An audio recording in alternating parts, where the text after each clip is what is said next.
ang Coca-Cola sa iyong mga headlight. Ayaw ng mga mekaniko na malaman mo ito.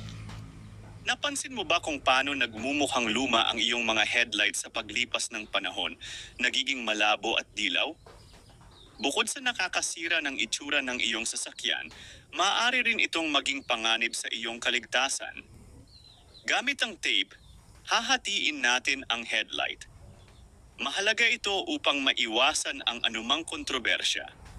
At gamit lamang ang isang bote ng Coca-Cola, masasagot na ang iyong problema. Ang paggamit nito sa iyong mga headlight ay hindi lang basta isang internet trick. Ito ay siyentipikong napatunayan. Ang Coca-Cola ay mayroong asidong phosphoric, isang sangkap na direktang tumutulong sa pagtanggal ng oxidation. Inaalis ang dilaw na layer at ibinabalik ang linaw ng headlight. Ang parehong acid na ito ay ginagamit sa industriya para tanggalin ang kalawang at linisin ang mga metal. Hindi ito magic. Ito ay purong chemistry. Gamit ang isang brush o espongha, dahan-dahang ipahid ito sa headlight. Mapapansin mo na hindi mo kailangang idiin ng sobra. Naisip mo na ba kung bakit nagiging dilaw ang iyong mga headlight?